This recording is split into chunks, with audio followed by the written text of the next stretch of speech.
that they may have right backs as well. That's so in 12, 24 months? 24 months, they will never get to the 2007 levels. It won't happen. We won't get to those prices of 38 or whatever. No, it won't happen. Because then the market has learned a lesson through all this process. People are, we should be a little bit much more disciplined. Let's hope they do learn. A little bit more disciplined how to take choices. But guess what? Information coming from banks, CEOs, and regulators will be discounted. The level of believability and the level of trust between the market and the regulators is a major casualty here. Between the banks and its customers, it is all obvious that these banks themselves cannot do so, but we can't blame them entirely. Now what I'm looking for, I'm hoping I can get, is that we can get some level of common sense through here. We can articulate any positions pro or against. But that's not going to save this market. What I'm saying is that, look, let's get real here. Let's cut our losses the way it is. Let's ask CBN directly. If you're going to solve this banking problem, that's the cash cow of the Nigerian Stock Exchange. We're going to have problems. If you're going to solve it, can you please take on certain people as partners on board? Then let us know the price we're paying. It is easy to absorb that way. So you say 2009 is a year of low cost, yes or no? Nothing happened in 2009. We'll come back to the level we started at the beginning of the year. We said it in the SM 2009 February, that 2009 is a year of self-reflection for us, whereby we choose either to accept the challenges we have or not. But the process in deciding that will prove uncertain, and that is what has happened. We're still in that process. And I'm sure by the time we get into December, you begin to see new things happening.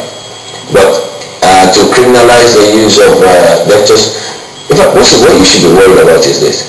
After they've made all the provisions, you should look at the way the verse they're giving. How would that be treated in the books? Because that's an addition that they don't keep the books. Now that's a new thing we would like to start looking at. Yeah, because there's no free lunch anywhere. Do you understand? It makes it a little worse. Look, everybody says they've recovered, and they recovered 10% of their total, or the total thing that was declared by CBO was like what? Like $1 trillion? And all that recovered is about 100 billion in total, and everybody, 10%. With all the armed officers and whatever, it tells you something. There's a failure in that approach. We can have a much more common sense approach. You cannot just take those action on debtors. Yes, we recognize there are some people who are chronic debtors, but we're a nation of laws. We're a nation of practices.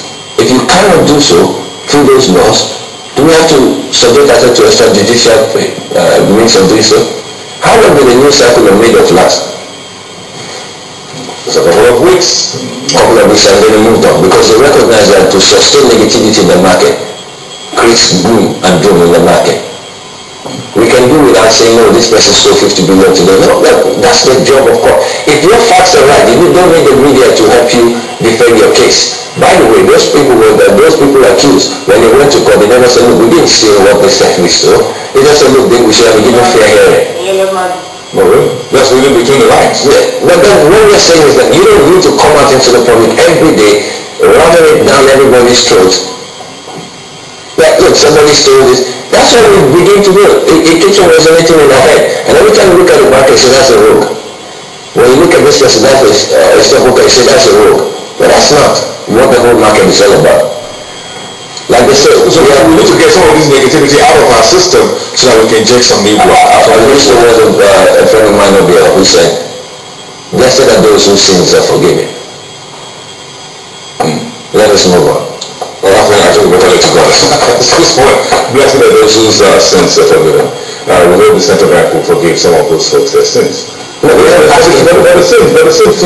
word we say, the word is, look, let's get something straight. Let me use a typical example for you. Intercontinental Bank. Every time you Intercontinental Bank, you know that's a Kimberla. Every time we criminalize him, we criminalize the institution. How do you move forward from that? It goes on like that because these individuals personified those rights while they were there. So the way you manage the whole thing is that, yes, you have your case, you go to the law courts, you step them down. When you allow, you've taken a decision, whether that is right or wrong, that's a separate issue. You're taking a decision, you allow them to take over.